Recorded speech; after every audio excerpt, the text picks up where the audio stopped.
13e et dernière session de cette fournée 2010 du Cercle des économistes. Cette session porte sur les défis de la coordination, et avant de passer la parole à celui qui va introduire cette discussion, Jean Pisani-Ferry, je voudrais vous préciser qu'à la fin de cette session, une fois que Jean Pisani-Ferry aura conclu les débats de cette table ronde, Jean-Hervé Lorenzi et Benoît Cœuré pour le Cercle des économistes viendront conclure l'ensemble des journées et présenter la déclaration finale du Cercle des économistes. Donc Jean Pisani-Ferry, c'est à vous pour introduire cette discussion. Merci Jean-Marie. Je crois que les deux questions que nous devons traiter dans cette session sont très simples. La première, c'est est-ce que nous avons encore besoin de coordination internationale ? Et la deuxième, c'est si oui, quels doivent être les protagonistes de cette coordination ? Alors pourquoi est-ce que je pose ces deux questions ? Parce que le sommet de Toronto qui vient de se tenir, je crois qu'on peut dire, est une déception. Carlo De Benedetti, qui n'est pas là, qui est malade, qui ne pouvait pas être là ce matin, a choisi de citer Shakespeare pour exprimer son sentiment sur ce sommet. « Tant que je serai mendiant, je dirai qu'il n'est péché que d'être riche, et quand je serai riche, je dirai qu'il n'est de vice que dans la mendicité. » C'est-à-dire que chacun, selon son point de vue, américain ou allemand, a insisté sur sa vision des choses, et qu'entre les deux a été finalement trouvé un compromis qui, disons, est assez inspiré de la doctrine Sinatra, laissant à chacun le soin de suivre sa voie. Ça, c'est la première déception. Il y en a une autre. La deuxième déception, c'est que dans le communiqué du G7, il faut attendre assez longtemps pour trouver trace des pays émergents, du G7, du G20. J'ai fait le lapsus. Dans ce communiqué du G20, on trouve les pays émergents véritablement quand on se met à parler de développement. Avant cela, il est question essentiellement des économies avancées et des politiques économiques des pays avancés. Et donc, en lisant le communiqué, on se dit, mais finalement, quelle est la différence avec le G7 ? On croyait qu'on avait créé quelque chose de nouveau dans sa composition, dans son esprit, pour renouveler la coordination au niveau mondial avec les grands acteurs du monde émergent, et on se retrouve dans une dispute entre les États-Unis et l'Allemagne qui est réglée par un compromis les plus traditionnels. Voilà ce que je dirais être une lecture de Toronto, mais certainement il y en aura d'autres dans le panel. Pourquoi est-ce que c'est une déception ? Parce que ce n'est pas ce qui était attendu après la séquence qu'on avait eue. Rappelez-vous, Londres en avril 2009, le sommet qui a été celui dans lequel on a pris les décisions, on a pris les orientations qui ont sauvé l'économie mondiale de la dépression.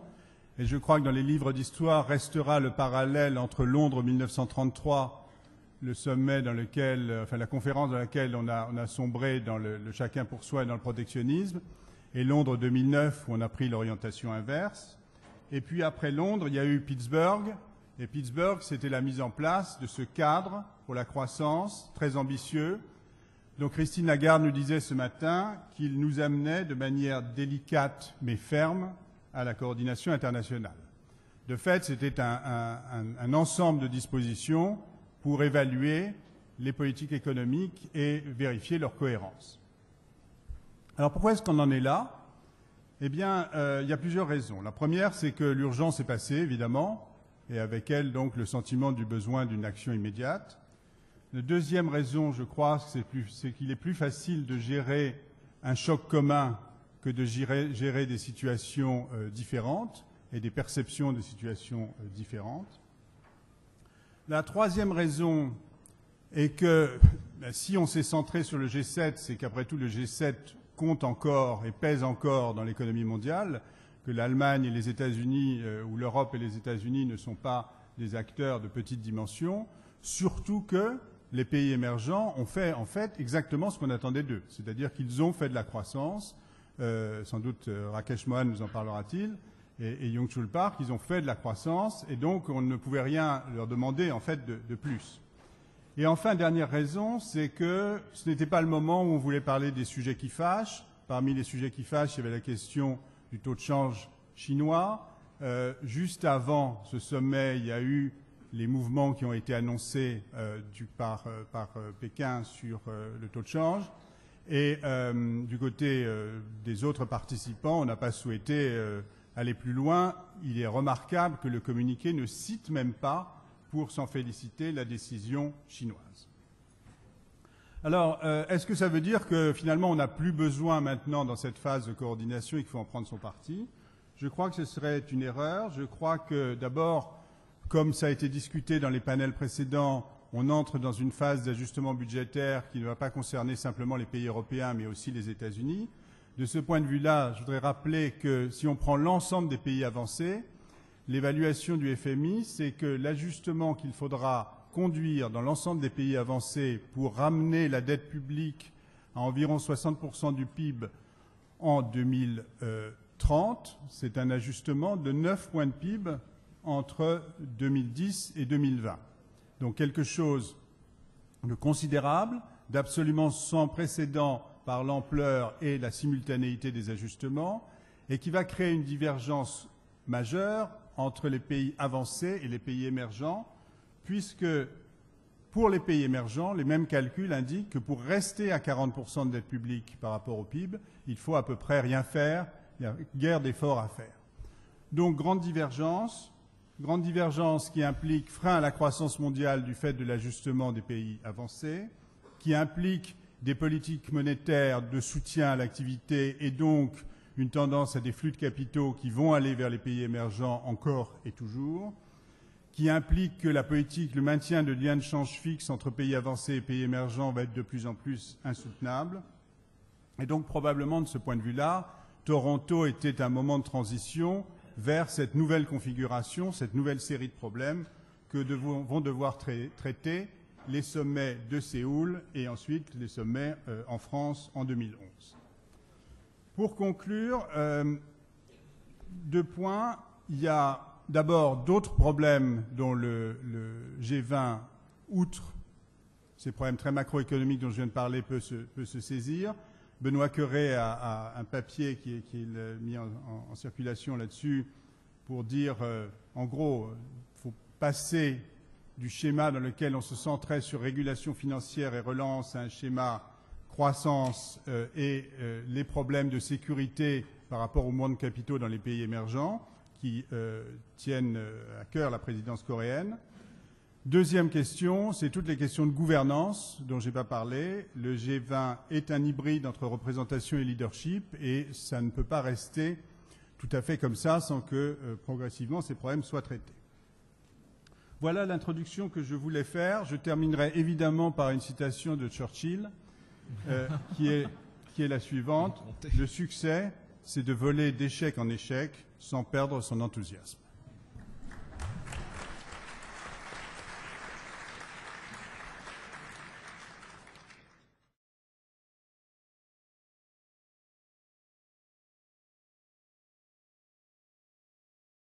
Nous allons écouter successivement Pascal Lamy, qui est directeur général de l'OMC, Nouriel Roubini, qui est professeur à la Stern School de la New York University, Rakesh Mohan, qui est l'ancien gouverneur de la Réserve fédérale indienne, qui est chercheur à Stanford, Mario Monti, qui est le président de l'université Bocconi, Young-Chul Park, qui est professeur à l'université de Corée, Samuel Pinheiro Guimarães, qui est secrétaire d'État pour les affaires stratégiques du Brésil, et Jean-Claude Trichet, le président de la Banque centrale européenne. Mais d'abord, nous allons donc commencer par Pascal Lamy, qui dirige l'OMC et qui va nous livrer d'abord son analyse sur le G20, dans la suite d'ailleurs de ce que vient d'exprimer Jean Pisani-Ferry. Pascal Lamy.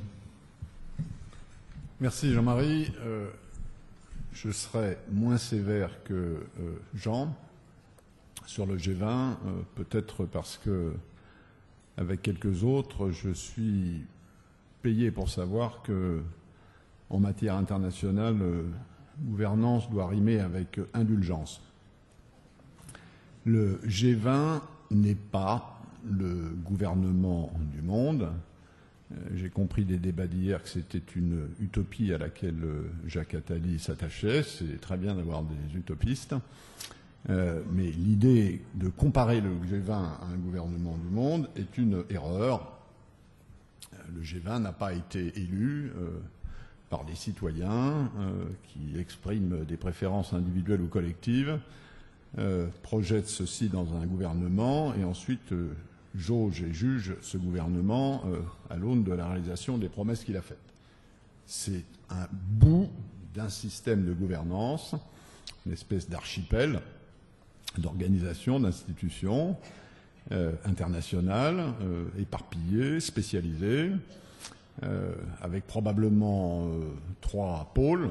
Un pôle G20, un pôle, disons, ONU, et un pôle organisation internationale spécialisée. Les fonctions d'une gouvernance, c'est-à-dire du leadership, de la légitimité, de l'efficacité et de la cohérence, ne sont remplies par aucun de ces 3 pôles séparément. C'est à l'intérieur de ce triangle que ces 4 fonctions s'exercent de manière, encore une fois, extrêmement imparfaite par rapport au modèle parfait des États-nations souverains, à condition de considérer qu'il est parfait, ce qui est la théorie du système international dans lequel nous vivons. Et donc, si on veut jauger, apprécier, noter le G20, il faut le faire sur là où il a un avantage comparatif dans ce triangle, qui est le leadership, la capacité de donner des impulsions et d'un certain point de vue de la cohérence. N'en attendons ni légitimité, ni efficacité, ça c'est pour d'autres. Alors de ce point de vue, en quelques minutes, comment noter le G20 ? Jean a un peu concentré son propos sur Toronto. Je vais essayer de prendre la vue de l'ensemble de la séquence, Washington, Londres, Pittsburgh, Toronto, en tant que participant à ces réunions, et j'espère que les autres participants ne m'en voudront pas de me livrer à cet exercice de notation. Donc je note le G20 sur 5 matières. La coordination macroéconomique pendant la crise, en sortie de crise, la régulation financière, le commerce international, l'ouverture des échanges, la lutte contre le changement climatique et le développement. Matière numéro 1, coordination macroéconomique, crise et sortie de crise, coefficient 3, note 13. Pas moins, parce que je crois que du point de vue du timing et du quantum, le G20 a fait du bon travail, parce que, et là je ne suis pas d'accord avec Jean, regardant Toronto, je trouve que le G20 a eu raison d'éviter de tomber dans cette espèce de débat factice, qui est de savoir si il y a un prêt-à-porter pour le monde entier entre rigueur et relance, alors que les conditions sont évidemment extrêmement différentes selon les différents endroits du monde, et qu'il eût été inutile de tomber dans ce débat américano-américain. Les pays émergents ne se posent pas cette question, et l'Europe n'a pas les moyens de ne pas se la poser. Donc c'était un problème purement américano-américain. Et enfin, pas moins, parce que ça progresse sur le plan des structures de surveillance. Le travail du FMI va probablement permettre, pas tout de suite, mais c'est à mon avis en cours, de mettre en place un dispositif de surveillance multilatérale beaucoup plus mordant que ce que des États-nations souverains, ceux du G8 et d'autres, avaient accepté au cours des 3 dernières décennies. Pas plus que 13, parce qu'il y a un sujet qui n'a pas été traité et qu'il faudra traiter, qui est le problème américain, qui pour l'instant est reporté du point de vue de la conduite de la politique macroéconomique, de la politique budgétaire, de la politique fiscale. Et puis aussi parce que je crois qu'il y a encore une articulation insuffisante, et j'espère que je ne vais pas froisser Jean-Claude en disant ça, entre certains éléments de la politique économique, et notamment la politique budgétaire et la politique monétaire, qui est traité par les banquiers centraux, quelque part en amont du G20 dans le processus de préparation, mais dont les éléments n'apparaissent aucunement autour de la table du G20. Or, je suis de ceux qui pensent qu'une partie du bon dosage de la sortie de crise, qui passe inévitablement par un resserrement budgétaire dans un certain nombre d'endroits, pose des questions de conduite de la politique monétaire extrêmement complexes, qu'il faudra garder une politique monétaire accommodante, mais que ceci ne fait pas forcément l'affaire des pays émergents. Deuxième matière, la régulation financière, coefficient 4. C'est là que je mets le coefficient le plus fort, parce qu'à mon avis, c'est le plus important. 14. Pas moins parce que ça progresse bien. Il y a beaucoup de travaux en cours, et je pense qu'on est en voie d'aboutir, quelque part, soit à Séoul, soit au début de l'année prochaine, vers un système de discipline internationale en matière de gestion des risques financiers, qui était le trou béant de la régulation, qui d'ailleurs est la raison qui nous a menés dans cette crise, en tout cas la raison principale.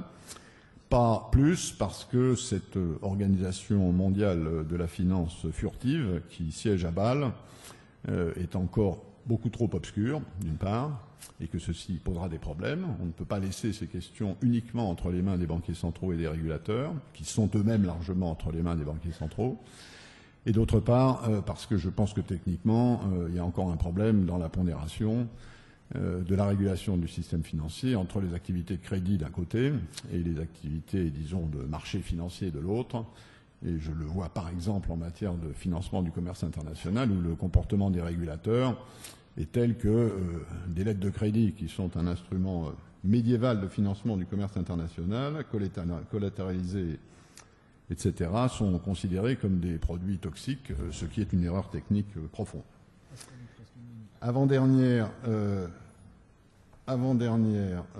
Troisième matière, et j'en finis, commerce international, coefficient 2, note 15, pas moins parce que pendant la crise, le protectionnisme a fait l'objet d'un travail extrêmement sérieux et que les résolutions du G20 ont été mises en pratique, pas à 100%, mais de manière honorable, pas plus parce qu'on est toujours en attente d'une impulsion de ce groupe sur le dernier tour de piste pour finir le round, quoique la discussion à Toronto ait été pour la première fois extrêmement substantielle, même si elle a été vigoureuse. Avant-dernière matière, environnement, coefficient 2, note 10. Pas moins parce que Copenhague n'a pas été aussi catastrophique que cela, et ça avait été en partie préparé à Pittsburgh, pas plus, parce qu'on n'en a pas parlé à Toronto, raison, ça dérange trop les Américains et les Chinois. Dernière matière, développement, coefficient 2, note 10. Pas moins parce que d'autres G20 s'en sont occupés et que, Dieu merci, la présidence coréenne en fera à Séoul quelque chose de sérieux dans la discussion.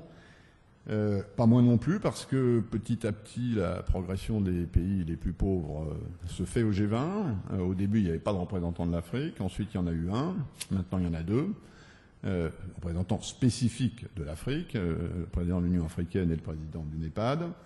Pas plus parce que on est en train d'assister, hélas peut-être, à une espèce de Yalta entre les ministres des Finances et les ministres des Affaires étrangères. Les ministres des Finances qui savent bien que l'aide au développement, ça va serrer, un mot de conclusion, refilent tout ça au G8, qui est le ministre des Affaires étrangères, avec un risque évidemment de dichotomie entre le développement et le reste.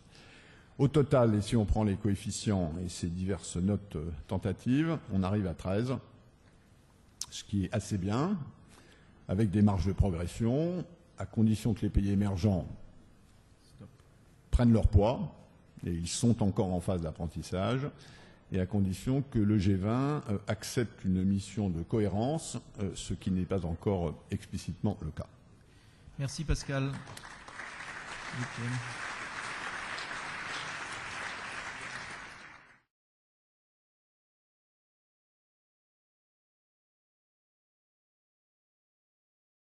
Nouriel Roubini va maintenant s'exprimer. Nouriel Roubini est professeur à la Stern School de la NYU.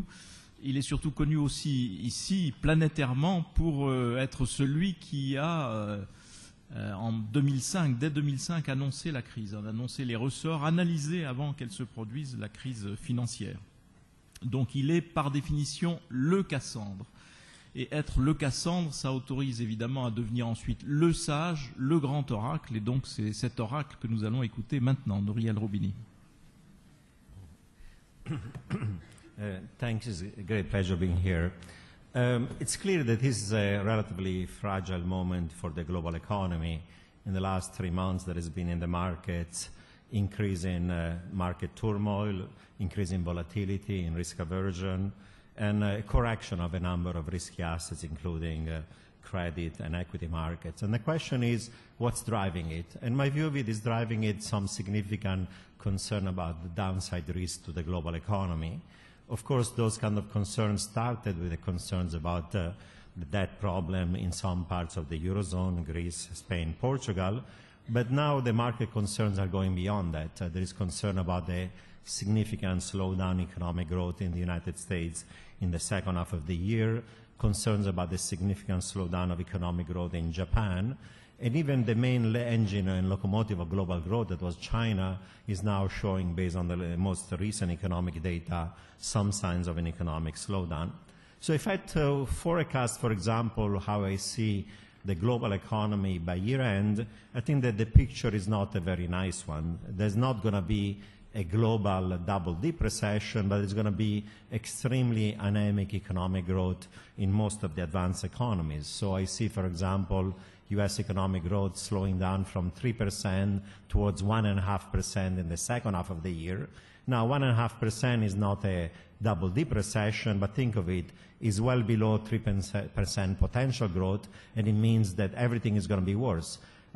Unemployment rate is going to be higher, the budget deficit is going to be higher, home prices are going to fall, the losses that financial institutions are going to have on their loans and mortgages are going to be bigger, and protectionist pressures are going to be also significant.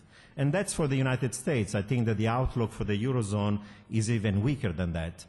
Before the turmoil in Greece and the Eurozone, the IMF, the ECB, and myself were expecting that economic growth in the Eurozone will be this year below 1%. Given the shocks of the last few months, I fear that by year-end, economic growth in the Eurozone could be closer to 0%. If it's not technically a double-dip recession, closer to it. Why do I say that? In the last 3 months, we have had a stock market correction. We've seen an increase in sovereign spreads in the Eurozone. We've seen an increase in credit spreads, high yield and high grade. We've seen an increase in interbank spreads. We've seen an increase in risk aversion, market volatility, and uncertainty. And now we're seeing fiscal austerity that, however necessary in the short term, are going to lead to more deflationary and recessionary pressure. So all these factors are negative. The only positive thing for the Eurozone is the weakening of the euro. But even with this weakening of the euro, right now the value of the euro is barely above what it was at the beginning of the formation of the euro in 1999. And therefore you have 6 or 7 negatives, only 1 positive. That implies growth closer to 0 by year end. Japan, same story, weak economic growth, probably closer to 0% than 1%. And now there is even evidence that the Chinese growth is slowing down very sharply, and China depends on the growth rate of the advanced economies. And if US, Europe, and Japan are going to be in anemic growth, that's going to be bad news also for the case of China. I can see growth in China slowing down towards 7% by the end of the year. Now, if we think of these problems in a more broader sense, this financial crisis was caused by excessive debt and leverage of the private sector, households, financial institutions, even part of the corporate sector. And now, instead of deleveraging of the private sector, those debt ratios are now stabilizing at very high levels. There is no deleveraging. We're seeing a massive releveraging of the public sector. Budget deficits of the order of 10% of GDP in the advanced economies, and IMF expecting that public debt is going to rise to 120% of GDP in the next few years in the advanced economies. This increasing leverage of the public sector was driven by automatic stabilizers, by countercyclical fiscal policy during recession, and by the socialization of the private losses. The fiscal cost of bailing out banks and other financial institutions have been large. And now there is this debate about austerity now versus growth now. And the dilemma about exit is a very tough one. The way I put it, damn if you do, damn if you don't. If you take this deficit seriously and you exit too soon by raising taxes and cutting government spending, when the recovery of private demand is still weak, there is a risk of falling back into deflation and recession. And I think there is something very substantially valid about the US view and concerns about early fiscal consolidation. On the other side, if you have runaway fiscal deficits, credit spreads are going to widen, some countries are going to lose market access, and you're going to have a fiscal train wreck. Or if you can monetize these fiscal deficits, large and monetized fiscal deficits are going to increase eventually. Expected inflation, long rates are going to crowd out the recovery. So damn if you do and damn if you don't. What's the right thing to do? Of course, in the countries where markets are imposing fiscal austerity, there is no choice. But there are some countries in the world where the markets are not yet imposing that fiscal austerity. US, UK, Germany, China, Japan, emerging Asia. And in those cases, I would say taking away the fiscal stimulus too soon is going to be actually a mistake in a situation in which other countries are doing early fiscal consolidation. Now, the reality of the next few years in the advanced economy is going to be of slow economic growth. Why? You need deleveraging of the private sector, especially households, saving more and consuming less, deleveraging of the financial system, deleveraging of the governments, as all countries, eventually even US, UK, Japan, will have to do fiscal consolidation. And then we have the global current account imbalances. We were in a world in which in the last few years the US and a few other countries were the consumer's first and last resort, spending more than their income running current account deficits, while Germany, China, Japan, emerging Asia were the producers of first and last resort, spending less than their income and running current account surpluses. Today, the overspending countries are spending less, consuming less, importing less. Their trade deficits are shrinking. But if the overspending countries spend less, while the oversaving countries do not compensate by reducing their savings and increasing their own consumption and spending, in a world in which there is a glut of capacity, the recovery of global aggregate demand is going to be weaker than otherwise, and global economic growth is going to be having downside risk. Now, let me say some few words about the problems of the Eurozone. Of course, the problem of the Eurozone or the periphery of the Eurozone, Greece, Spain, Portugal, Italy, Ireland, are not just problems of public debt and deficit that may become unsustainable unless there is fiscal austerity. There is also a problem of lack of competitiveness and of economic growth. These were countries who were losing market shares to China and Asia already a decade ago because their exports are labor-intensive and low-value added. Then you had a decade where wages were growing more than productivity. Unit labor costs were rising, real exchanges were appreciating, and you had these large and growing current account deficits that led to low economic growth. And the final nail in the coffin was the sharp appreciation of the euro that occurred between 2002 and 2008. So what needs to be done to avoid disorderly defaults or even a risk of a breakup of the monetary union? Of course, we need fiscal austerity in countries that have large budget deficits. Of course, we also need structural reform. But there is another important thing that we need. We need economic growth. Because if we're not going to have in the short run economic growth in the Eurozone, the political support for austerity reform is not going to be there. And achieving those deficit and debt target is also going to become mission impossible if output keeps on falling. So what's a strategy that restores economic growth in the Eurozone? I think there are 5 key elements of it. Nouriel, First of all, Nouriel, just 1 more minute, please. yeah, Okay, I'll thank you. summarize in 1 minute my 5 points. First of all, if there's going to be fiscal austerity, this deflation and recessionary, that requires more easy monetary policy, much more aggressively so on the part of the ECB. Secondly, we need a weakening of the value of the euro towards parity relative to the US dollar, because you have to restore competitiveness to a weakening of the euro, and that will be supported by easier monetary policy. Third of all, if the periphery of the Eurozone is going to do fiscal austerity, then a country like Germany should do fiscal expansion. Yes, in the medium term, even Germany has to cut its budget deficit, but in the short run, they should be reducing taxes and increasing disposable income rather than raising taxes. They should increase government spending. Germany, with the Bund rate at 2.5%, can afford a couple of years of fiscal expansion as a way of supporting domestic demand and supporting also demand for Eurozone group demand.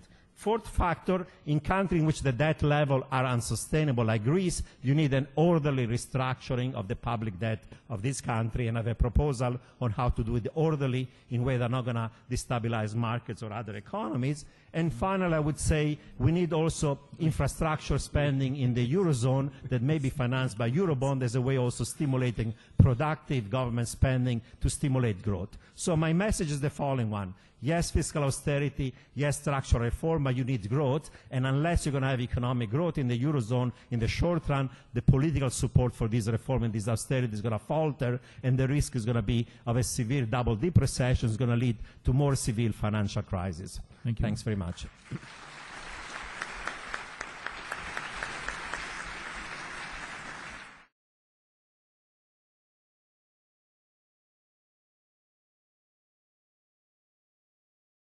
Rakesh Mohan maintenant, qui est l'ancien gouverneur adjoint de la Réserve fédérale indienne, qui a été le directeur de la State Bank of India, qui est aujourd'hui le vice-président de l'Indian Institute of Human Settlements, et qui est ici aussi à plusieurs titres parce qu'au sein du G20, Rakesh Mohan préside un groupe de travail qui est consacré très exactement à la régulation et à la transparence, et qu'il travaille aussi pour le compte de la Banque des règlements internationaux sur le problème général du système financier international. Rakesh Mohan.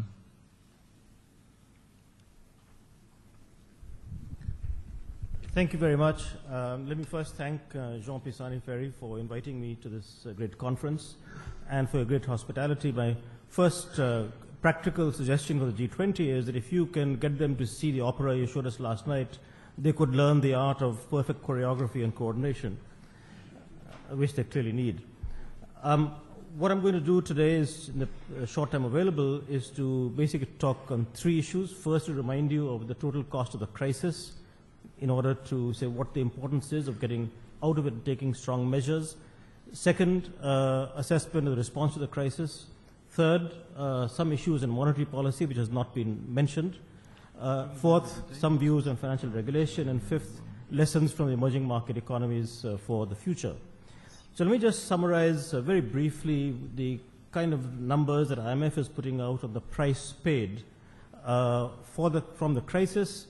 In some sense, price paid for the practice of narrowly focused monetary policy on inflation targeting on the CPI and ignoring other issues.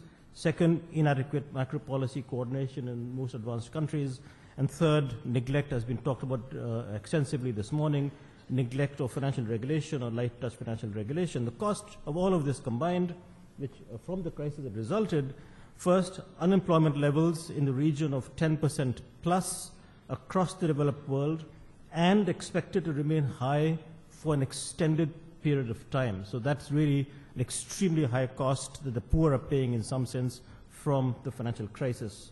One thing I should perhaps also say that that the advanced countries have been calling this the global financial crisis, really the North Atlantic financial crisis, just as it was an Asian financial crisis 10 years ago.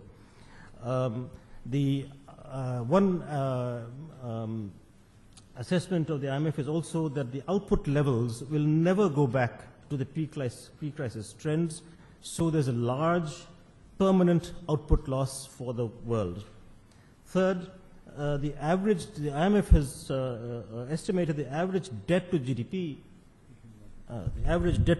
ratio would, for the advanced economies, will increase to about 120% within 5 years from now. There's 2015, and as Jean Pisani said this earlier, that the expectation is it can only come down to 60% by 2030, which is a long period of time. And that obviously means long-term debt servicing levels will be high in the advanced countries, and there will be a crowding out of private sector activity, which reflects on the growth that Nouriel just talked about. And fourth, continuing instability in financial markets, which was talked about in earlier panels this morning, particularly in bond markets and exchange rate foreign exchange markets. The second issue I want to just mention is, has the response to the crisis been adequate? Clearly, in advanced economies, again, the IMF assessment given to the G20 is clearly the answer is no. The immediate response, I hasten to add that actually with the G20 coordination in 2008-9, the immediate response to the crisis after Lehman was clearly very impressive. And I think one has to really recognize that the kind of coordination that was done by the G20 and the leaders, of course, involved in the G20 was something unprecedented. It's probably not happened in the world, and we hope that this is a lesson for future coordination. There was coordinated fiscal stimulus, coordinated action in supply of foreign exchange in dollars where they were needed, coordinated action in the rescue of banks, coordinated monetary policy action. Of course, the coordinated action in terms of the stimulus as well as the rescue of financial institutions has essentially shifted private debt, public debt, which has been talked about this morning a number of times. The private debt problem has really become a public debt problem. But now the IMF report to the G20 suggests that after that, the advanced economies have not adjusted adequately to the problems that have arisen. The third issue I want to mention is the monetary policy overall. To some extent, and this has been argued by a number of academics, both American and others, that in some sense, if I can put it use a strong word, the key culprit for the financial crisis was the extended loose monetary policy in advanced economies led by the US Federal Reserve until the late 1990s. And one index, I would take a very one specific index, that until the late 1990s, for the previous, I think, 20 or 30 years, long-term real interest rates, say on 10 to 20-year bonds in the advanced economies, the real interest rates were between 2.5% to 3.5% for a period of about 20 to 30 years. In this past decade, they've been nearer or less than 1%. And to my mind, that's really the best index of the extended loose monetary policy practiced by the advanced economies. And that, to some extent, led to a lot of the problem with the financial sector and people looking for much higher yields than the real 1%. It's causing problem to pensioners and others, and therefore this huge search for yields and all the irregularities that resulted from that. And the question is that, is there anything that we're going to do about it now? It's a very difficult question because the issue of raising real interest rates now obviously would be seen to be affecting growth, at least in the short term. I don't have a clear answer to this, but I think this is a very major issue. And that when you have interest rates as low as that, small changes in interest rates lead to large changes in asset prices. And that's what causes large instability in financial markets. And I think that's an issue for monetary policy to be addressed. So you have waves of instability arising when you have very low both real and nominal interest rates. So small changes then make a large difference in prices. There is very little discussion, I believe, on change in monetary policy frameworks all around, except I think the discussion paper that has been put out by Olivier Blanchard from the IMF, and maybe next year we should invite him. He is a Frenchman after all, originally.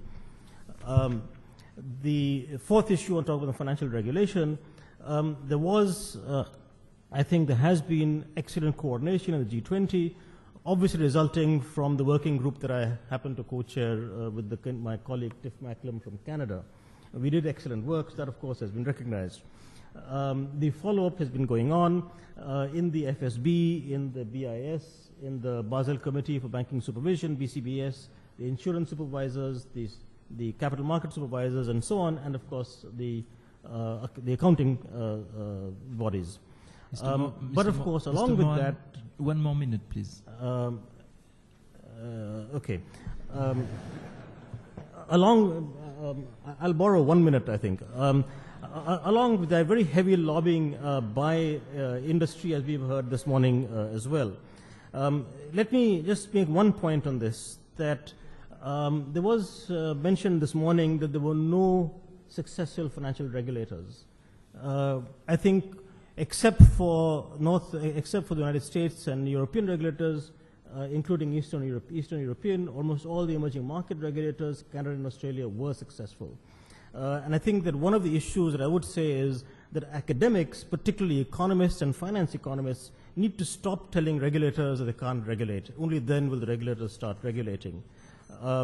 And I can say that as a regulator who was regulating, that our life was not easy at all, because we were excoriated on all fronts, from academia, the financial press, bankers, capital market participants, and several segments of the government. So it's not easy to go against academic wisdom. So I would ask academics and appeal to academics to not keep telling regulators that you're stupid and the financial market people are smart.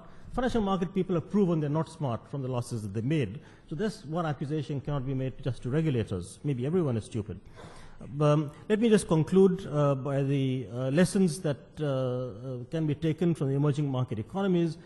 it is quite amazing, really, that the Latin American and Asian large economies have indeed shown great resilience in the face of huge pressures from this North Atlantic crisis. What lessons? One, overall macro management and macroeconomic management has to be more prudent. And this, in some sense, not because we're any particularly smarter, it's just that Asians and Latin Americans went through large crises in the 1980s, in the case of the Latin Americans, Asians in the 1990s, so they learned from that, and they have done much more prudent macro management and monetary management. So now, in some sense, the turn for advanced economies to learn from their own crises. I would not dare to suggest what they should do, only to say that, look, people have learned from the crisis, and therefore it's time for them to learn their own crisis. They've done that in the past as well. So there's nothing new in that sense. The main lesson is, I think, sort of a non-lesson, if in some sense, that the traditional virtues of prudent fiscal policy, stable monetary policy, that is not unstable monetary policy, which has been practiced for some time in the advanced economies, stable monetary policy along with sustainable external accounts should not be lost sight of in the highly flexible financial markets. There is no escape from cutting debt. To my mind, the highly indebted advanced economies should not put off the table the issue of debt restructuring. After all, that had to be done by the emerging market economies that had excess debt earlier.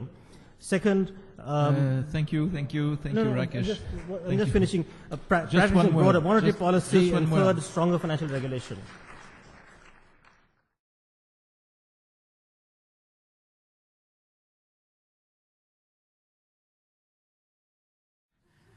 Mario Monti maintenant. Mario Monti, qu'on ne présente pas bien sûr, qui est président de l'université Bocconi à Milan et qui a été pendant une bonne dizaine d'années commissaire européen. Il a été de ceux qui ont le mieux incarné l'Europe et donc voilà, nous sommes impatients de l'entendre. Mario Monti. Merci. Je remercie les organisateurs de m'avoir invité à ce séminaire sur Winston Churchill.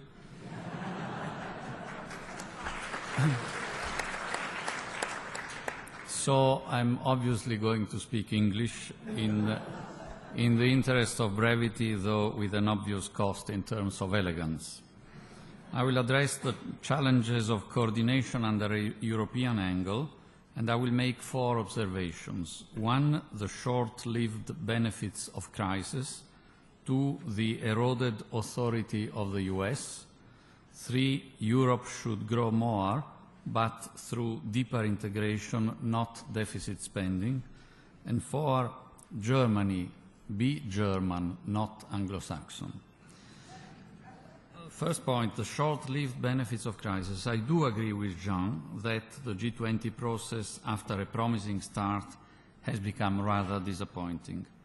Coordination implies giving up some portions of national sovereignty. This is politically costly. Thus, there is readiness to coordinate only when the political cost of not coordinating through an aggravation of the crisis becomes greater than the political cost of losing some sovereignty. This is so for any coordination exercise, be it in the G20 or in the EU. But there is an important difference. Reversibility.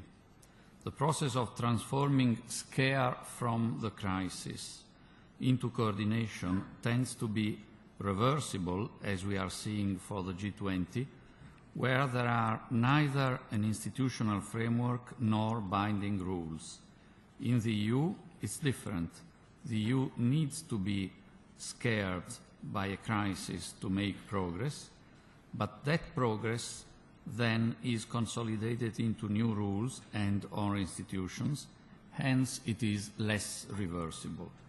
Actions taken in response to the euro crisis triggered by Greece show this clearly. Second point, I do not find it surprising that the vigorous calls by the US on the EU, Germany in particular, to adopt less restrictive budgetary policies fall on rather deaf ears. In the mind of many European policymakers, the US lost some authority in this matter. Not only did the financial crisis erupt in the US, after all, but it had so huge global repercussions, also because of the unhealthy environment generated by the US double imbalances, the government deficit in the first place. So I think it's perfectly understandable that calls towards a more permissive use of budgetary policy are even somewhat less effective than it may have been the case on prior occasions. Third point, Europe should grow more, but through deeper integration, not deficit spending. What the US still has some difficulty in perceiving is that a monetary union like the Eurozone, built not in a federal state but in a system of largely sovereign states, requires a more stringent budgetary discipline. The Eurozone member states, in turn, make an even more serious mistake at their own expense this time, because they forgot that their project was meant to build an economic and monetary union. They have concentrated on the euro, not on economic union, real integration, the single market. In many respects, their degree of integration in the Eurozone has been declining, not moving closer towards fulfilling the requirements of an optimum currency area, like is the case in the US for the dollar. If we extrapolate into the medium term the integration fatigue observed over the last 5 to 10 years, particularly in core countries such as France and Germany, there is no room for optimism, neither on the solidity of the euro nor on European growth. Thus, a Europe à la recherche de la nouvelle croissance should redouble its efforts to deepen integration, push forward the single market for services, the digital single market, the infrastructures for the physical single market, a single energy policy, more financing instruments for a single market. But how can this be achieved at a time when the single market is more unpopular than ever, when there is a mounting economic nationalism and, let's be frank, growing mistrust among member states, particularly the poorest member states of all? Certainly a new political strategy is needed. Last year at this conference I sketched out a possible new compromise between the large continental countries like Germany and France, the Anglo-Saxon countries, the new member states, to relaunch European integration. This line has since been articulated at the request of President Barroso, providing a basis on which the European institutions are now working, Commissioner Barnier in the first place, as he said this morning, towards a Single Market Act. Last point, Germany. Michel Sicurel vividly said this morning that it is not very helpful to ask Germans to transform themselves into seagull. I agree with him. Pressures on Germany coming from the US or European partners to sustain German and European growth through a more permissive budgetary policy are not going to be successful. Germany has, more than other countries, an economic ideology intertwined with moral principles. The self-confidence in that model is higher than ever. Germany see their model vindicated vis-à-vis the Anglo-Saxon after the financial crisis and vis-à-vis the rest of the Eurozone after the Greek crisis. So their propensity to accept changes under external pressure is at an historical low, competing with the Chinese one. Rather than pressing Germany to become more Anglo-Saxon, it would be, I believe, more productive to press Germany to be German again, to embrace not Keynes, but the Freiburg School, Ludwig Erhard, the social market economy. In the 50s and the 60s, Germany was the powerhouse of market integration in Europe.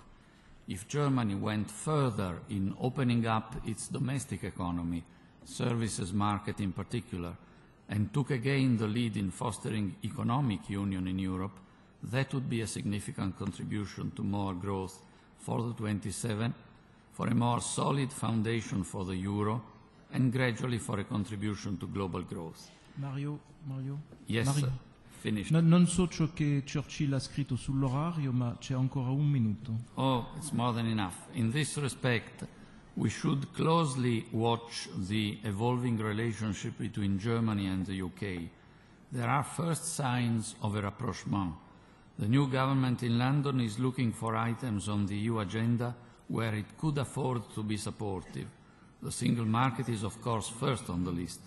If we were to see a new alliance in favor of market integration with Germany, the UK, probably Poland, probably France as well might become more open to this line, especially if, at the same time, France can show success in its own top priority, progress on economic governance, which indeed, thanks to long-standing French pressure and recent initiatives by President Van Rompuy, is making progress. If Europe is able to move in these directions, I believe it will also become a more effective and reliable partner within the G20. Thank you very much. Thank you.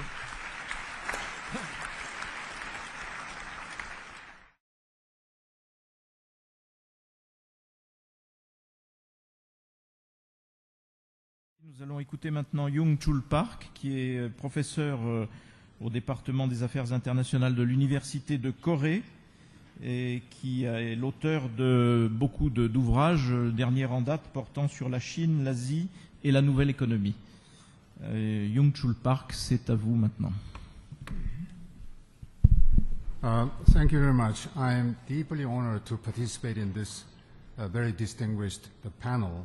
And as you may have expected, I'm going to talk about G20 process. To many people, to including Jong Pisani-Perry, Toronto was a disappointment for a number of reasons. But then I can tell you more fundamental reason. In March this year, I went to Canada to prepare forthcoming summits, two summits, the Toronto and Seoul summits. And in my meetings with some of these senior officials, I detected, perhaps I was wrong, but then they paid, and they are more interested in G7 rather than G20. And at the same time, they were telling us that France was promoting G14, whatever that G14 was, and that worried a great deal, worried us a great deal. And now I understand that France is firmly with the G20, which is a very good news. And then Canada was extremely sensitive to U.S. positions on many issues at a time when nobody knows what the United States wanted from the G20 process. These things are not going to happen in the forthcoming November summit in Seoul. And in fact, the Korean government will spare no efforts to make the November summit one of the most successful the summits in the short history of G20. To this end, the Korea is planning to propose propose a new agenda which includes some of these new and old initiatives. One of the initiatives is to propose a creation of global liquidity support network for mostly emerging and developing economies, in which when some of these countries are faced with the liquidity shortage in terms of dollars and euros, and they would be able to receive from this network a certain amount of liquidity for a short period of time.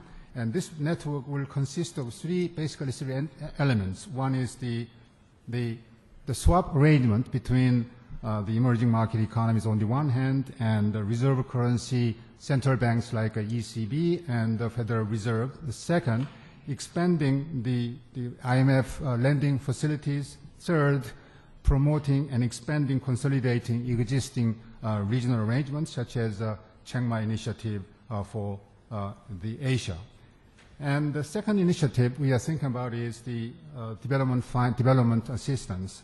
And not only the assisting in terms of physical capital and technology, we are thinking about the finding modalities through which the development experiences and knowledge could be transferred to to developing countries in Africa and elsewhere. The third, Korea is prepared to explore the possibilities of making the G20 process the permanent, the international organizations entrusted with the managing global economic governance. For this purpose, I think the G20 members, if they agree the need to transform G20 process into a permanent international organizations, then they will have to do 4 things. The first, they will have to establish the legitimacy of the G20 process. In other words, in plain language, the G20 members will have to explain why G20 is important and what G20 is going to do in order to promote stability and growth of the world economy. There is a simple thing to convince the general public that the world economy needs a G20 process by simply doing what they have promised to do at the G20 summits. In fact, many the countries, including our own countries, may have ignored some of the pledges they have made at the summits. If they could not deliver what they agreed to do, then at least they must explain why they are not able to do so. The second, that the G20 leaders try not to limit or replace or weaken the role of the global institutions such as the G7 or United Nations and other global arrangements. In fact, G20 members must make it very clear that the major goal or major objective of G20 process is to promote, to facilitate macroeconomic policy the coordinations. And in fact, in that respect, that the G20 must respect the role and activities of these existing international organizations, global institutions, and make it clear that the G20 is going to be complementary to their activities. Third, the G20 has been trying to address too many issues, including climate change, global regulatory changes, development financing, macroeconomic, the coordinations. They simply cannot do it. And one of the major reasons why the G20 process has been ignored by so many of the countries is that they've been taking up many of the issues they simply cannot able to resolve. So that in the future, they must be selective in choosing the issues that they can handle, they can contribute to, they can resolve. And in doing so, the goal is very modest. As I said, they should focus on the macroeconomic policy coordinations and to improve the effectiveness of macroeconomic conditions, the cooperations, and it is necessary for the process, G20 process, serve as an umbrella organizations for many international financial institutions, such as the IMF, World Bank, BIS, Financial Stability Board, and other regional banks, to coordinate their activities for the macroeconomic, policy coordinations. And then finally, the G20 members must pay attention to those countries which remain outside of the G20, the process, many developing and emerging economies.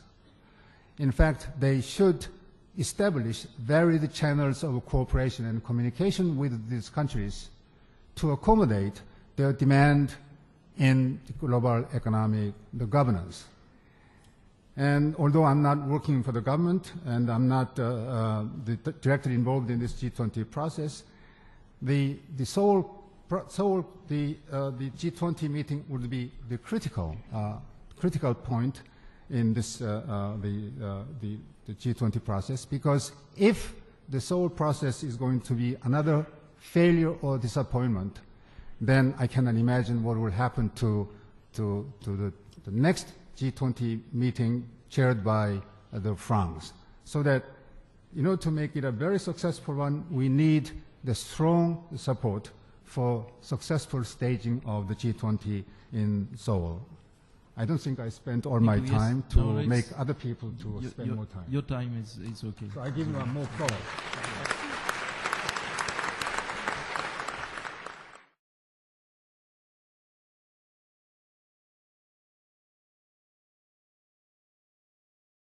Alors maintenant, nous allons entendre Samuel Pineiro Guimarães Neto, qui est diplomate, professeur d'université, qui est l'ancien secrétaire général du ministère des Affaires étrangères du Brésil et qui est actuellement ministre chargé des Affaires stratégiques du Brésil. Donc, Monsieur Pineiro, c'est à vous.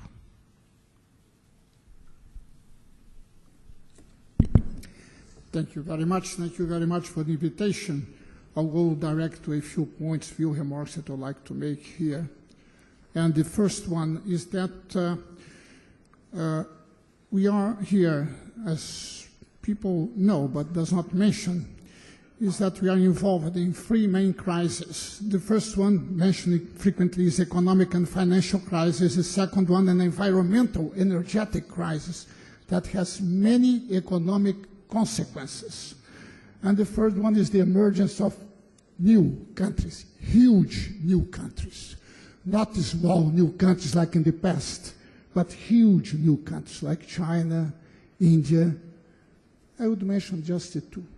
Would consider the one other members of the BRIC not huge countries. I'm talking about huge countries, huge populations, and they're going to put a very strong pressure demanding for natural resources and demanding for markets.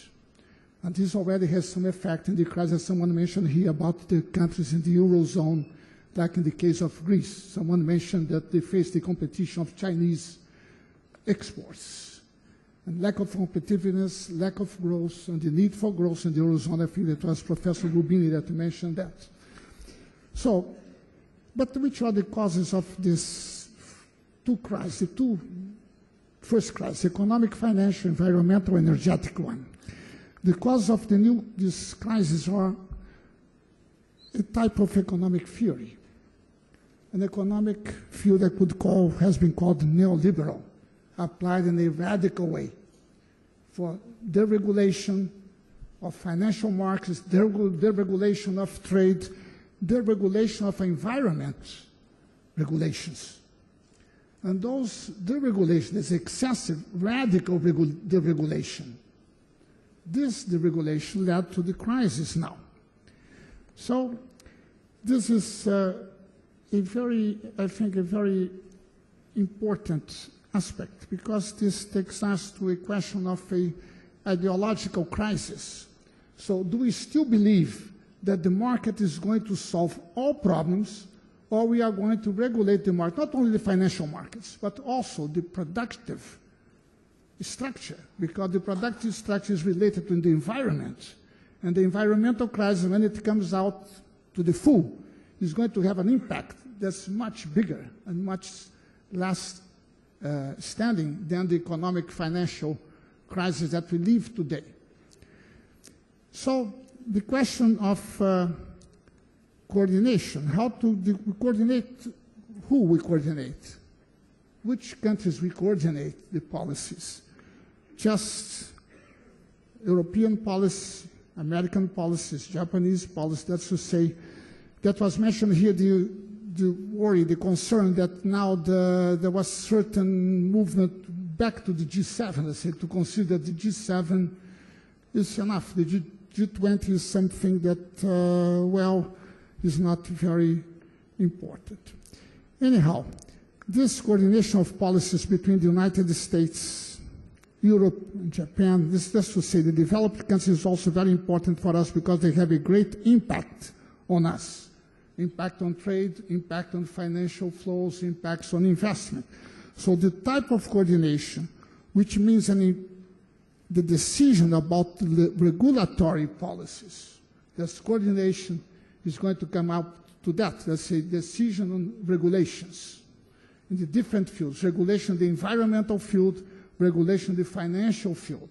This is going to have a great impact on us, let's say, on my country and all developing countries in general. I would mention very quickly also that the last years before the crisis were not very great years in terms of developing countries. The income gap between developed countries and developing countries increased in the last few years before the crisis. So anyhow, these regulations that we need, these regulations, because to avoid new crises, which I think myself personally is very difficult to prevent, because the trend, the tendencies towards the speculation in financial markets are very strong. So you may have periods of deregulation, the periods before 1929, and then you have periods of regulation, and then comes up periods of deregulation. That started with President Reagan and Mrs. Thatcher in England. So this period of deregulation goes naturally to some type of financial crisis, some type of crisis. So when you regulate again, you are regulating against the trends of the financial markets, which is large speculative operations. Anyhow, we have to recognize that the G20 was a very important step to recognize the existence of other countries in the world economy. Before, only the G7 existed in terms of regulation, of coordination of the global economy. Now we recognize 2 minutes. 2 minutes is more than enough for the periphery. It's more than enough. I will finish. I will say that these regulations have to contribute, and recovery of the system have to contribute to the diversification of economy of the less developing countries. We have to preserve the role of the state in the developing economies. The regulation should not prevent the role of the state in developing countries to reduce the huge disparities that exist there. So you have to build infrastructure, you have to reduce disparities, and all that requires the role of the states. So and reduce also excessive fluctuations in trade and finance in relation to developing countries. So I will finish before the end. Thank you very much for your attention.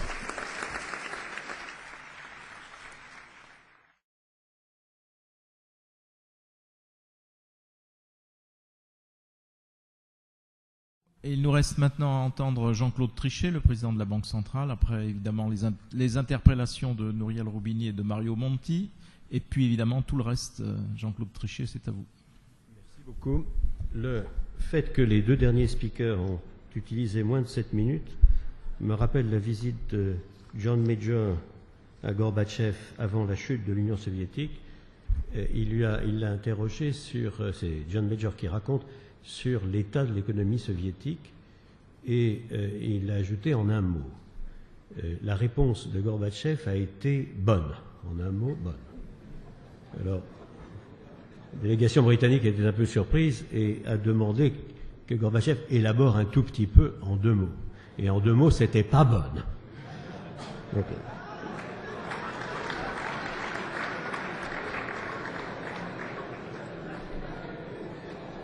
donc, si vous le voulez bien, j'ai 7 minutes et 7 messages, 3 sur l'Europe, 3 sur le G20 et un qui est un message en forme de question. Premier message sur l'Europe. L'Europe a une capacité d'affronter les défis supérieurs à ce qui est perçu ou anticipé ex ante. Deuxième message sur l'Europe, il faut renforcer de manière décisive la surveillance budgétaire au sein de la zone euro. Troisième message sur l'Europe, il faut renforcer de manière décisive aussi, je crois, la surveillance des indicateurs de compétitivité et la mise en place des réformes structurelles. Cela au niveau des 27 et au niveau des 16. Sur le G20 et la gouvernance mondiale, le quatrième message donc est la révolution qui a fait du G20 le groupe principal à la place du G7 pour la coordination et la gouvernance mondiale est extrêmement importante et donne la mesure de la crise, de la nature nouvelle de la crise qui s'est ouverte en 2007 et 2008. Deuxième message sur le G20, il reste énormément de travail à faire sur la régulation financière, mais c'est un travail qui est en cours et qui s'intensifie entre Toronto et Séoul. Et troisième message sur le G20, il y a au niveau de la réduction des grands déséquilibres mondiaux, que je crois être un élément d'instabilité très important, une réduction que nous croyons fondamentalement conjoncturelle et pas structurelle. Donc le travail de réduction des grands déséquilibres reste à faire. Ça, c'était le 6e message.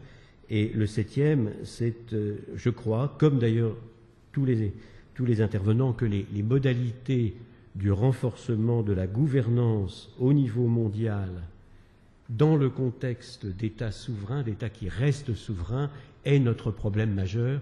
Nous avons une entité pertinente qui est l'économie financière mondiale et l'économie mondiale, et nous avons à articuler une gouvernance qui reste fondée sur une constellation d'États souverains. Alors, je reprends les questions, et Jean-Marie m'interrompt quand j'ai épuisé mon quota, mais au moins j'ai passé mes messages. Première, l'Europe a une capacité d'affronter les défis supérieure à ce qui est anticipé. Je passe sur le succès de l'euro. Il faudrait lister tout ce qui a été dit en 1998 et en 1999 lorsque nous avons commencé l'euro. Je reste très très impressionné moi-même par la capacité qu'a eu l'euro de conserver sa valeur domestique, la stabilité des prix que nous avons assurée sur longue période, sur 11 ans et demi, est remarquable, 1,98%, moins de 2, proche de 2, et c'est exactement en ligne avec ce que nous avions dit, track record totalement en ligne avec ce que nous avions annoncé. C'est aussi assez remarquable si l'on tient compte du fait que c'est en réalité une stabilité sur 11 ans et demi qui est meilleure que tout ce que les pays, les économies et les banques centrales d'avant l'euro, et qui sont les géniteurs de l'euro, avaient fait. Je conclus là-dessus. Qui aurait pensé au début de l'année que les Européens, après avoir négocié avec la Grèce un plan de redressement extrêmement courageux, mettraient sur la table 80 milliards d'euros pour le financer, conjointement avec le Fonds monétaire international pour 30 milliards d'euros. Qui aurait même imaginé cela? Qui anticipait cela? Qui anticipait que les Européens mettraient sur la table 440 milliards d'euros pour assurer un fonds de stabilisation financière, naturellement assorti, comme cela a été fait, de changement de politique budgétaire en particulier, et de remarquables engagements sur le redressement par chacun des pays concernés. En effet, tous les pays concernés, et je crois comme Mario que la querelle qui est faite à certains, et en particulier à l'Allemagne, n'est pas fondée. Donc une capacité d'affronter les défis supérieure à ce qui est perçu. Au total, depuis la création de l'euro jusqu'à la fin de l'année dernière, la différence de croissance de PIB par tête entre l'Europe, les États-Unis et le Japon est minuscule. Donc il y a une illusion d'optique quand on regarde l'Europe, qui est qu'on ne regarde que les valeurs absolues, ce que je comprends parfaitement, et pas les évolutions par tête. Nous avons un handicap démographique qui est très important, qui est un vrai problème, qu'il faut attaquer à la base. Nous avons à redresser les choses en matière démographique, c'est clair.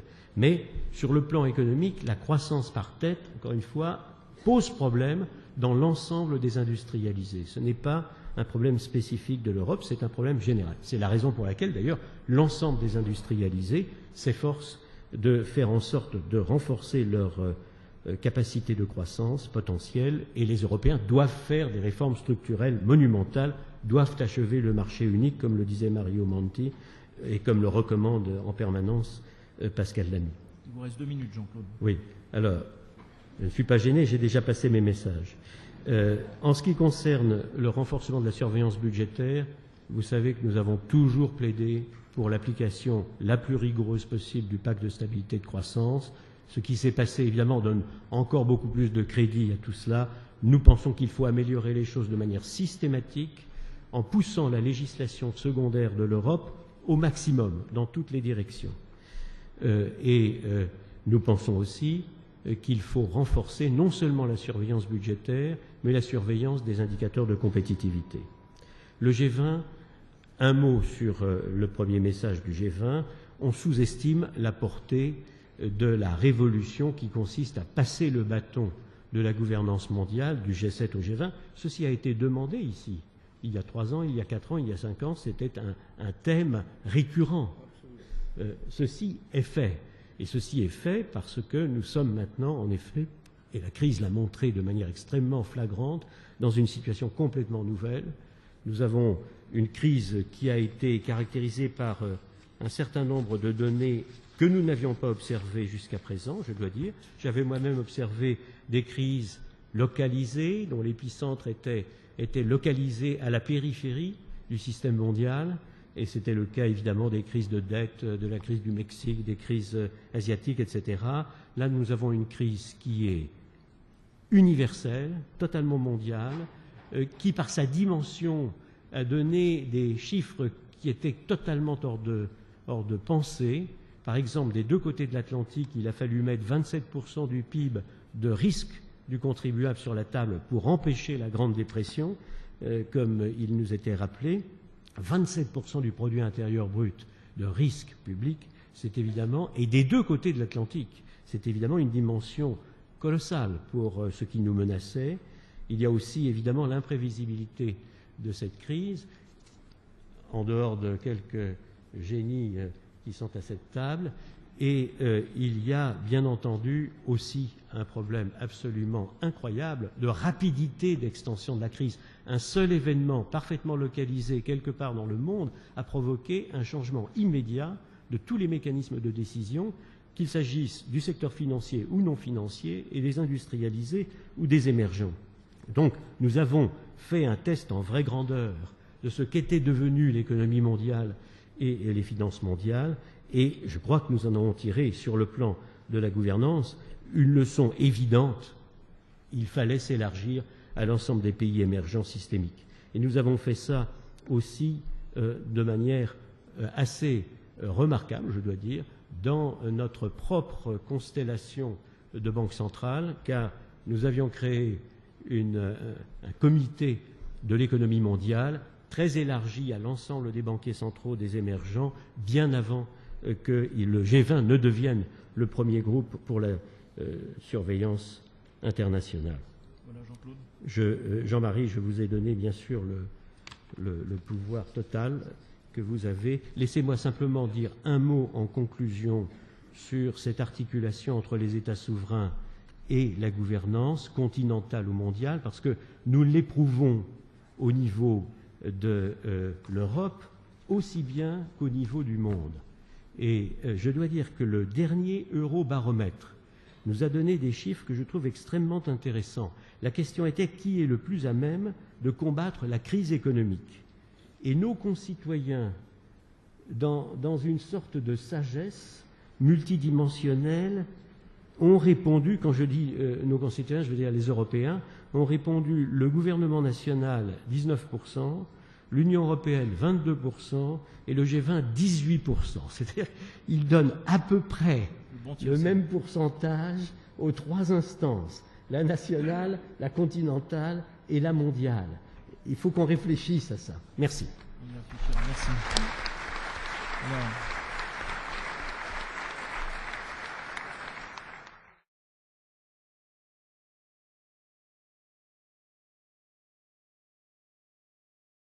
Donc voici venu le temps de la conclusion en 2 temps. Conclusion de cette discussion par Jean Pisani-Ferry et conclusion générale avec Benoît Cœuré et Jean-Hervé Lorenzi que nous accueillons à la tribune, qui vont se faire une petite place parmi nous et qui vont commenter et donner les grandes lignes de la déclaration finale. Mais avant, je leur laisse le temps de s'installer, puis Jean Pisani-Ferry va tirer les conclusions de la discussion que Jean-Claude Trichet vient de clore. Enfin,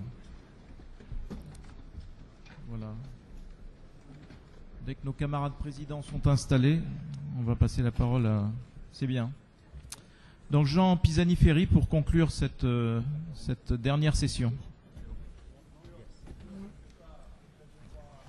Silence, s'il vous plaît.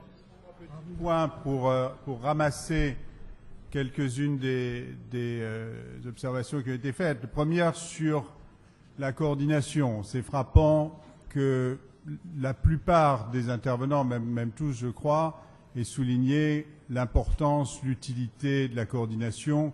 Quand on voit les débats qu'elle suscite, assez souvent chez les économistes en tout cas, c'est un consensus assez frappant. Le deuxième, c'est sur les modalités, le forum de cette coordination et le rôle du G20. On a beaucoup abusé des citations dans cette matinée, donc peut-être le temps est-il venu des citations apocryphes. Je vous en propose une. Le G20 est le pire forum de coordination à l'exception de tous les autres, mais il n'y a pas d'alternative. Simplement, il y faudra, pour y parvenir, il y faudra de la sueur et des larmes. Et je vous laisse évidemment deviner quel est l'auteur de cette citation. Le dernier point, pour faire la transition avec la déclaration finale, les Européens ici n'ont pas résisté à parler de l'Europe. Nouriel Roubini en a parlé aussi. Je suis frappé non pas par le pessimisme de Nouriel Roubini, non pas par la défense et illustration de Jean-Claude Trichet, mais par la gravité avec laquelle Mario Monti a fait part de ses préoccupations. Il participe régulièrement aux rencontres d'Aix, et évidemment le ton de son intervention, à chaque fois je crois il a parlé de l'Europe, mais le ton de son intervention cette année était sensiblement plus grave et plus préoccupé qu'on n'a jamais entendu faire.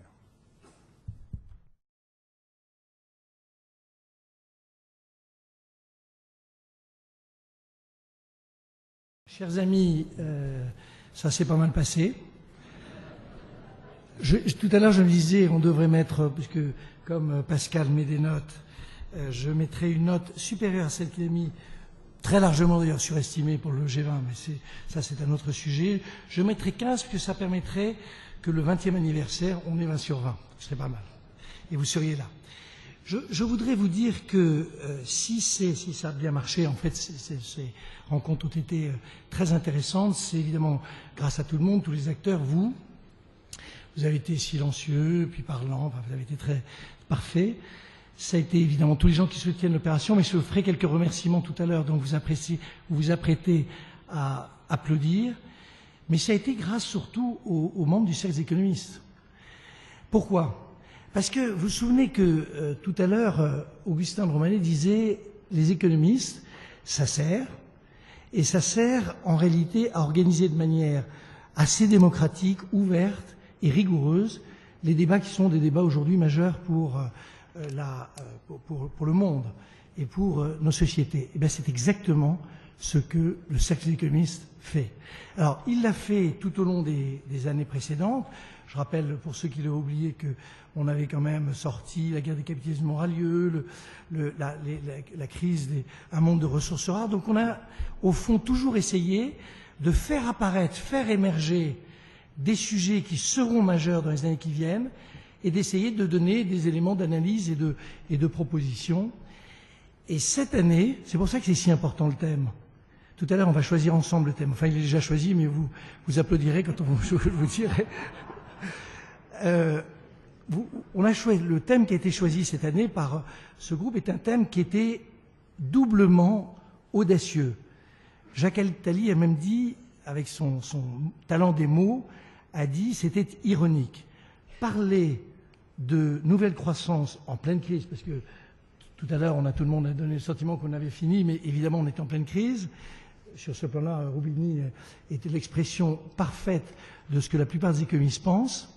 Mais surtout, chers amis, nous avons dit, il faut réfléchir au contour de ce que sera de nouvelle crise, mais quel sera le rôle de l'Europe dans cette affaire?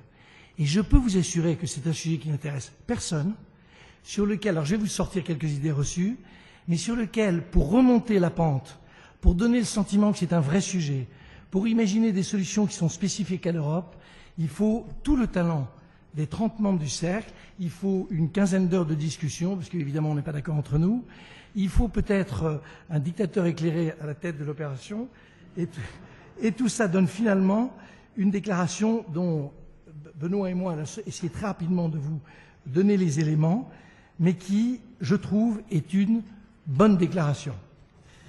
Vous savez, j'ai un président, il est juste en face de moi, qui dit toujours, il faut dire de bien de soi, ça se répand, puis finalement, plus personne ne sait d'où c'est parti. Donc, n'hésitez jamais. Alors, les 5 expressions que j'ai retenues, et puis on va voir comment ça se traduit dans cette déclaration, sont les suivantes. Idées reçues ou déclin, espoir intuitif, risque, croissance nouvelle, et puis 10 mesures. Les idées reçues, elles sont simples. Tout le monde, notre génération, enfin la mienne, celle des beaucoup plus jeunes, genre 55 ans, celle des vraiment très jeunes, 50 ans, et enfin la toute jeune génération, pense que l'Europe est engagée sur une voie de marginalisation, nettement plus marquée au sud qu'au nord, c'est évidemment au sud que de l'Europe qu'au nord. Alors c'est ça qui est important, lié à son vieillissement et à son impossibilité de trouver sa place dans la nouvelle division internationale du travail, celle qui va apparaître dans la nouvelle croissance. Et puis dernier sujet, peut-être encore plus polémique, au fait que les niveaux d'immigration sont perçus comme ayant atteint un seuil de tolérance. Donc vous avez tous les éléments, en réalité, d'un affaiblissement d'un continent qui se trouve confronté à cette espèce de vague à l'âme très profond. Deuxième aspect, on a une croissance de 1,5, le ministre de l'économie dit d'habitude 1,72, la réalité des économistes dit c'est 1,27, peu importe, c'est une croissance très faible, et personne n'imagine en réalité qu'on puisse développer ça de manière très significative. Et enfin, dernière idée, je crois qu'elle est très soulignée par ce que Patrick Artus a dit à plusieurs reprises hier. Nous avons le sentiment que la zone euro, alors là je ne parle plus que de l'Europe, mais je parle plus spécifiquement de la zone euro, nous avons le sentiment que la zone euro ne peut fonctionner que si elle est homogène, qu'elle est en réalité sur un modèle unique et que la différenciation, la diversité n'est pas porteuse. Et comme c'est divers et que ça va de la Grèce jusqu'à la Rhénanie-Ouest, eh bien évidemment ça ne peut pas marcher. Ça, ce sont les idées reçues. Deuxième aspect, l'espoir intuitif. Le cercle économiste, les 30 membres du cercle économiste déclarent, vous le verrez, que nous considérons que nous ne sommes pas obligatoirement, vous voyez les mots sont diplomatiquement pesés, nous ne sommes pas obligatoirement hors du jeu, nous ne sommes pas condamnés à une croissance aussi faible, nous ne sommes pas en réalité en dehors de l'histoire, nous ne sommes pas exclus d'un monde qui est en train de se créer. Et nous sommes, au fond, nous ne sommes pas ça parce que nous sommes aujourd'hui, Jean-Claude l'a réévoqué tout à l'heure, dans des termes qui sont tout à fait talentueux, l'idée que nous sommes le premier marché du monde, nous sommes en réalité producteurs d'innovation, nous sommes donc capables en réalité de créer une rupture à peu près équivalente à celle que nous constatons chez certains pays émergents. Troisième point, 6 risques, et je vais vite. 6 risques, mais j'en prends juste 2 risques. Le premier, ce serait une rigueur mal pensée. Alors c'est vrai que la rigueur, le talent des économistes, le vrai métier des économistes, c'est de piger ce qui se passe dans le temps. Nous en avons pour 5 ans en réalité de rigueur. On n'en a pas pour 2 ans. Quand on dit nous reviendrons à N% en 2 ans, c'est évidemment pas tout à fait crédible. Nous en avons pour peut-être 5 ans, 6 ans. Et le problème est de repérer dans les dépenses, dans la réduction des dépenses, tout ce qui pourrait être, ce qui doit être éliminé systématiquement, c'est-à-dire la partie qui concerne les dépenses d'avenir et la partie qui concerne, au fond, l'évolution de notre système productif. Deuxième sujet, notre deuxième risque, nous craignons un tête-à-tête, et je termine, un tête-à-tête en réalité entre les États-Unis et l'ensemble des pays émergents. On a vu ce que ça donnait à Copenhague, on verra ce que ça donnera en 2011 dans la guerre des monnaies, et si nous ne sommes pas capables d'imposer un véritable G20, en réalité un véritable G20, j'insiste sur le mot véritable et pas sur G20, un véritable G20, nous serons incapables en réalité d'être partie prenante du nouvel équilibre des monnaies. Enfin, la croissance nouvelle, et je passais la parole à mon camarade, la croissance nouvelle, j'en prends juste un exemple, il y a 6 thèmes. Je précise que vous avez 2 textes. Un texte court, vous le laissez tomber, un texte long, vous le lisez attentivement. Il n'y a pas de faute d'orthographe, il a été très soigneusement rédigé, et donc vous vous concentrez sur le texte long, vous essayez de tout saisir, et puis vous le dites aux autres, à ceux que vous rencontrez. Vous perdrez peut-être quelques amis, mais c'est pas grave.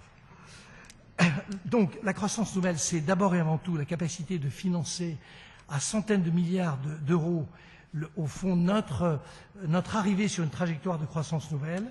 Il est clair que ceci suppose évidemment de ne pas se reposer sur les dépenses publiques traditionnelles, et c'est la raison pour laquelle il faut, dans ces domaines-là, être extrêmement imaginatif. On a suggéré plusieurs pistes, notamment celle de partage de risque entre le secteur public, entre la puissance publique et le privé, mais tout ça, c'est largement détaillé dans ce texte qui va désormais devenir votre texte de référence. La parole est à toi.